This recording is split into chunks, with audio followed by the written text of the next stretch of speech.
वृंदावन की पावन भूमि पर एक अत्यंत भव्य मंदिर स्थित था, जिसे वहां के राजा ने गहन श्रद्धा और प्रेम से बनवाया था।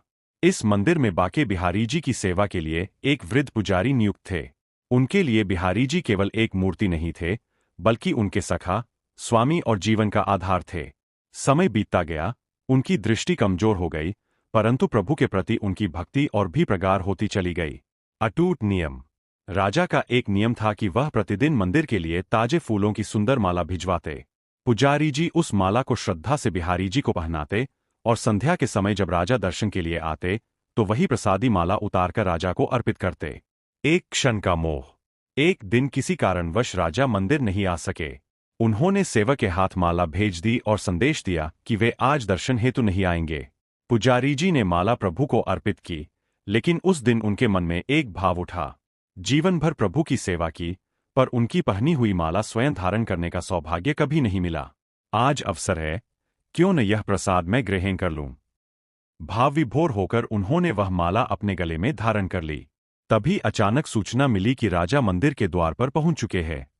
घबराकर पुजारी जी ने तुरंत माला उतारी और पुनः बिहारी जी को पहना दी। जब राजा मंदिर में आए तो पुजारी जी ने कांपते हाथों से वही माला उतारकर राजा के गले में डाल दी। सत्य की परीक्षा। राजा की नजर माला में फंसे एक सफेद बाल पर पड़ी। वे क्रोधित हो उठे और बोले, पुजारी जी, यह सफेद बाल कैसा? क्या आपने माला पहनकर उसे अपवित्र किया है? भयभीत पुजारी जी के मुख से अनायास निकल पड़ा, महाराज, यह तो स्वयं बिहारी जी का बाल है। राजा का क्रोध और बढ़ गया। उन्होंने कहा, यदि यह सच है तो कल मैं स्वयं आकर देखूंगा। यदि बाल काले निकले तो तुम्हें मृत्युदंड दिया जाएगा। भक्ति की पुकार।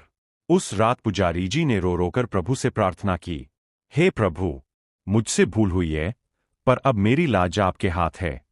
क्या आप अपने भक्त को इस संकट में छोड़ देंगे? चमत्कार। अगली सुबह राजा मंदिर पहुंचे और स्वयं बिहारी जी का मुकुट हटाया। यह देखकर वे स्तब्ध रह गए। प्रभु के सभी बाल दूध जैसे सफेद हो चुके थे। फिर भी सत्य की परीक्षा लेने हेतु उन्होंने एक बाल खींचना चाहा। जैसे ही बाल खींचा, मूर्ति के सिर से रक्त की धारा बहने लगी। यह दृश्य देखकर राजा भयभीत हो गए और प्रभु के चरणों में गिर पड़े।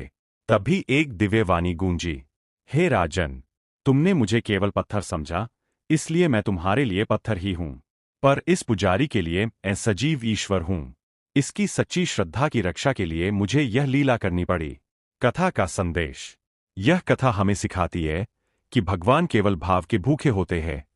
सच्ची श्रद्धा से किया गया प्रेम पत्थर में भी प्राण भर देता है, जबकि अहंकार से भरा मन साक्षात ईश्वर में भी केवल पत्थर ही देखता है।